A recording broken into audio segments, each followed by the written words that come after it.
And I'm running up that hill. Don't I look beautiful? It's me, and welcome back to my I can't say my name in the first 7 seconds of my video due to YouTube's new monetization policy era. Isn't the future wonderful? Today we'll be reviewing episode 12 of RuPaul's Drag Race season 15, in which our 6 remaining queens were challenged to lip sync and dance in Wigloose. Girl, find the note. The new Rusical, of course, parodying Footloose, the musical from the 80s, with the twist being that instead of dance being banned, it's drag. And whether this is art imitating life or life imitating art, I'll let you decide. But in either case, I think this is a great reminder to get yourself registered to vote. And the runway category was gloves. So we'll be evaluating each queen's performance in the episode as I saw it, as well as taking a look at some hot drama involving Salina and her unfiltered thoughts about the hilarious Ross Matthews. But first I want to tell y'all about my consistently clear skin era. So as y'all know, I'm a busy bedroom queen, making multiple digital appearances per week. And that means I don't have time to worry about if my skin is going to be clear when I wake up in the morning. So I don't. And that's thanks to today's video sponsor, Curology, for keeping my skin consistently clear for over a year now. Like seriously, I couldn't be happier with the results. Here's how it works. Morning and night, I use their pH balanced cleanser and rich moisturizer. And at night, I apply my custom formula made for me by a Curology dermatology provider. When I first started using Curology, I noticed that my breakouts were less severe and less frequent after just a couple of weeks. And since I began my Curology journey, I've also noticed improvements in my skin's fine lines, tone, and texture. Plus, my excessive forehead oiliness is finally under control. Remember though, your results may vary, and Curology isn't necessarily a miracle working product, but it's brought a level of consistency to my skin that brings me confidence throughout my day-to-day life. Plus, if anything ever pops up, I just throw on a Curology emergency spot patch. And when I take it off the next morning, it's like the blemish was never even there. Oh, and for the sunny days, I don't step outside without the Curology sunscreen. It's a hidden holy grail, no clog, grease-free sunscreen lotion with SPF 30 that melts right into your skin. And of course, I never go on camera without my Curology lip balm, a vegan beeswax-free formula that feels like butter. I love using Curology because it just works, and I'm confident you'll love it too. And you can start your Curology journey today by clicking the link in the description of my video. On their site, you'll take a quick quiz to assess your skincare needs and upload 3 selfies. Then a dermatology provider will take a look at everything you've sent in and prescribe a custom formula and skincare routine to work alongside it. And you can use the Curology portal at any time to manage your upcoming shipments, track your skin's progress, and even ask questions to a Curology dermatology provider in the messages tab. So what are you waiting for? Click the link in the description of my video to start your Curology journey today. Thanks Curology for sponsoring this video and taking me from look over there to look right here. Now let's head on down to West Bumtuck and get ready to let loose. First up, she's in her banning drag era. It's Mistress Isabelle Brooks. So in the Rusical, she gets the role of preacher teacher, who's the uptight preacher teacher of West Bumtuck that's ready to ban drag. And her character here is based on the trope of a conservative who can't see beyond their own sphere. And ultimately, in the Rusical, she gets drag abolished in their town despite her and her husband Carl's past experience with the art. How about a little hypocrisy era? Wow, that was a good tongue pop. And as far as how Mistress performed in the role, I think she did great. She got the old switcheroo edit where in rehearsal, she's kind of stumbling and not appearing to be so sure of her ability to pick up choreo, yet at the end of it all, she turned it out. There was just something about the presence that she brought to this character on stage that felt studied, realized, and it was just a damn good lip sync, frankly. So Mistress, this performance was hot. And for her glove runway, Mistress does what Mistress does best. Good old-fashioned, glamorous, opulent drag. She's in this gorgeous yellow gown looking like a literal ray of sunshine hitting the runway, and her opulent opera gloves are dripping in crystals coming out of these like billows of yellow clouds of fabric around her shoulders, the silhouette that she has created here. The presence on the runway, I mean head to toe, this is fine drag. I mean, God, she looks good. She also sort of is giving me a high drag version of the baby in the sunshine from Teletubbies, and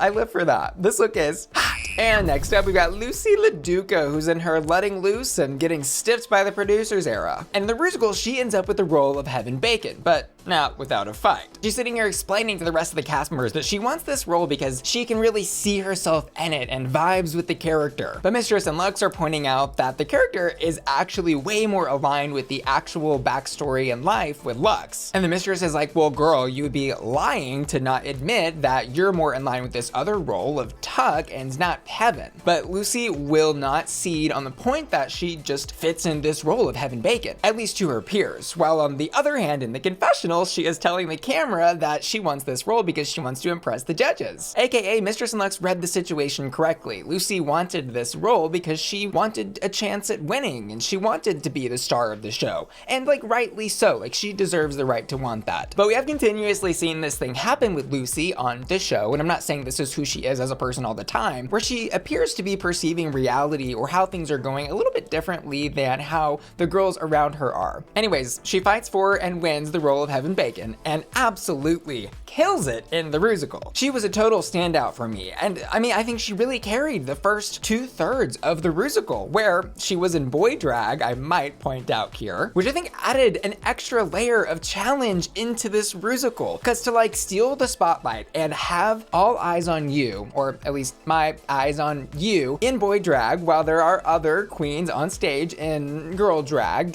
high drag, like Mistress, that's a wow moment, and I think she should be really proud of what she did here. And also, side note, kudos to whoever sang those Adam Lambert-esque vocals for this part. I think Lucy absolutely let loose in this performance. But on the runway, I wasn't so impressed tonight. She says she's giving us a little creature from the Black Lagoon fantasy that she's designed from head to toe herself and is really proud of. I love her designing her looks and being proud of her looks era that she's in for this look, but it's just not great when compared to, I think, what her peers are doing on stage. It is, I will say, a cool concept, and I really appreciate the finned gloves that she put on. Like, that was a truly unique take in the cast tonight. But I think the outfit overall is lacking detail and proper fitting. There's something about the proportions that I think are just too small of the outfit for her voluptuous body that she has in drag. Like, she is fully padded, yet the pieces of her outfits look like they should be fitting a smaller, less curvier person. So yeah, I would send this creature back to the Black Lagoon. It's a wrap.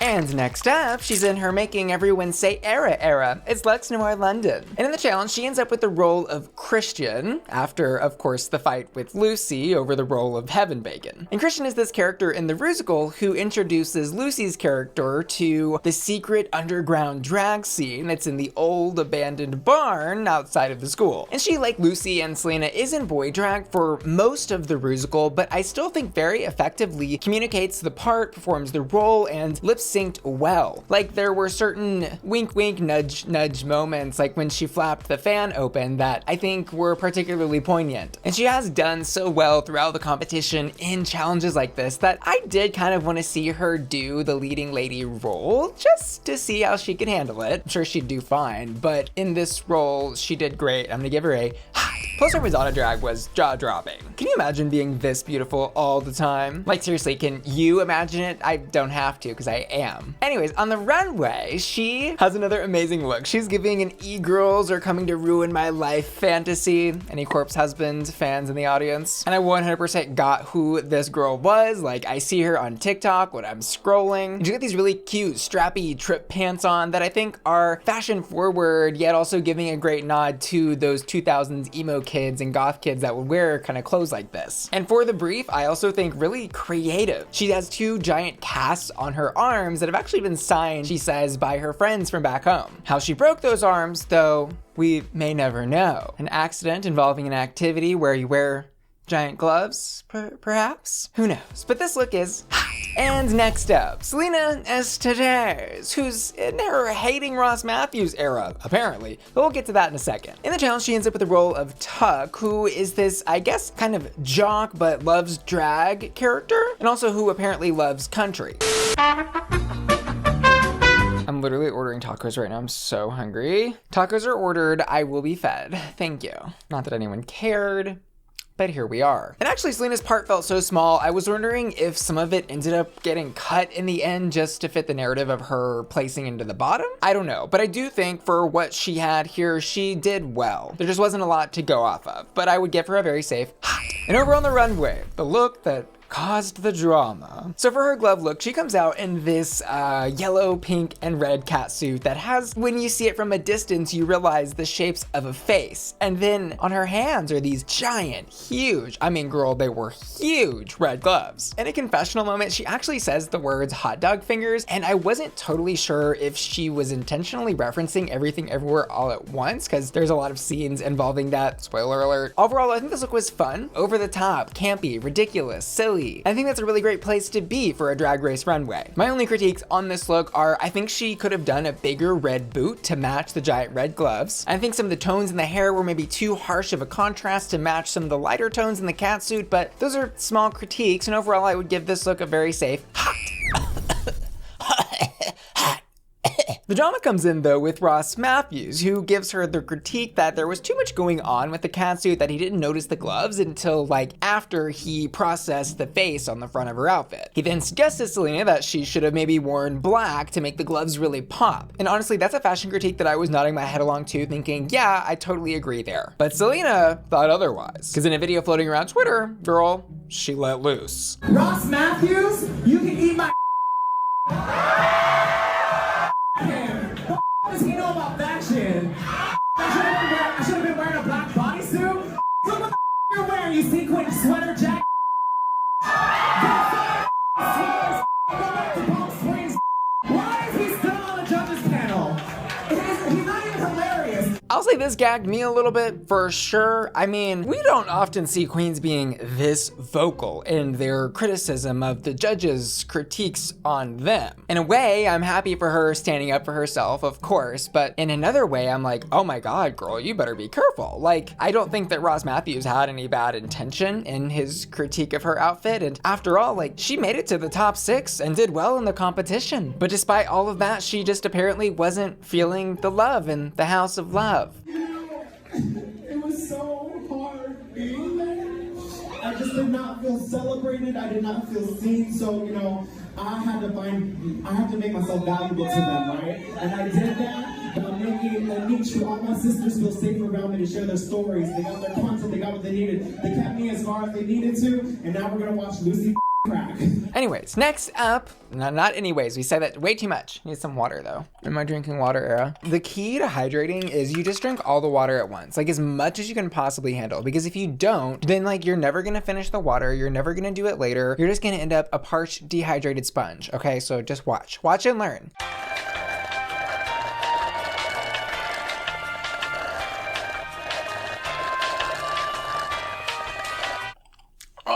Okay, next up, she's in her Born to Do Drag era. It's Anetra. So she officially enters the Born to Do Drag Hall of Fame in this episode where RuPaul gives her the coveted compliment that she's, of course, born to do drag. I'm in my unhinged era. Anyways, she is, I think, officially the third queen to receive this compliment, joining Crystal Versace and Georges. So congratulations to her. In the Challenges episode, she plays the role of Mama Bacon. Caught him starving. Woo! I'm running up that hill. And girl, if there ever was a winner's edit for an episode, she was getting it. Like, not only do we have the You're Born to Do Drag stuff, but we also have a backstory from Anetra that perfectly connects to the challenge and the role that she ends up in. In the workroom, she's talking to RuPaul about how drag and going to DragCon saved her life. As an aside, oh my God, I know RuPaul was just salivating at this moment. The heartwarming backstory coupled with the promotion of RuPaul's Drag Race and DragCon. Wow, she deserves the win just for that. But in all seriousness, this was a really touching moment to have with Anetra, considering what she's already shared with everyone regarding her personal life and losing contact with her family. In the challenge, she had a great performance as a character that sort of mirrored and exemplified her own experience with drag, and that was a really beautiful and touching moment. I think she absolutely here deserves a hot. But concerning her runway, she says she's giving us Raver Girl fantasy, which she is exemplifying, I guess, with the light show devices on her hands, which is kind of fun. But on the other hand, I didn't really understand why she went for that and not like those light up little fingertip things that people wear at raves. I think that would have made a little more sense for me. Plus, I felt like the entire concept of what she did for the look of gloves was just based on the little things on her hands. That felt like a last minute addition to to basically just a strappy dance costume suit. And like, no shade to her, because yes, it's danceable, that's up her alley, and this would be fun in a club. It's just not necessarily up to par for this runway, considering what some of the other queens are wearing tonight, so I'm gonna give this a rat.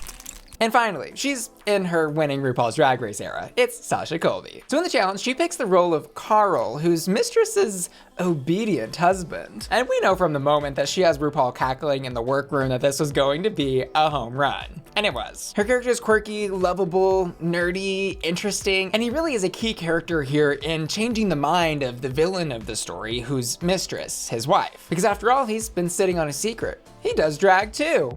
Also, like, I can't get over how topical and good the writing of this Rusical is. All of this is literally happening in real time, down to the conservatives who secretly have done drag in the past. Jordan Santos, talking to you. And Sasha's acting and performance as Carl in this Rusical honestly goes as expected. We know at this point that she's funny, she's quirky, she likes to be a little weird. We've seen it time and time again from the very first episodes when she was cracking her neck in the skit. And honestly, I think it was kind of good to see Sasha take a more supporting role in this Rusical, considering how much she has been dominating this competition in the past few weeks. This performance was hot. And on the runway, she did it again and again and again. Sasha slays on the runway. This look is not just about her being beautiful. This look is about her being beautiful and also chic, fashion forward, and picking apart this reference of gloves and taking it to a place that was unexpected because, you know, sports. What are those? But also sports in a way that flips the idea of masculinity and puts it right on its hard little head. She's covered in baseball mitt gloves that make up like a crop top and a skirt, and God, this is so gorgeous. Like, I want to see her throw the first pitch at an official baseball game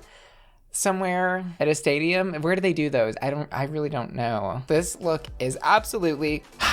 And this episode is also when we see RuPaul ask the queens who they think should be going home. Lucy says Salina based on track records, which to Salina apparently feels like a stab in the back after she, quote, came to her crying on her shoulder. And in turn, Salina says Lucy. We then see Anetra also justify Salina going home based on track record, but Mistress and Sasha take another approach. They choose instead to tell RuPaul they want to send home their biggest competition. And for Mistress, that's Sasha. And for Sasha, that was apparently not Mistress, but Luxx and Lucy. And then Luxx.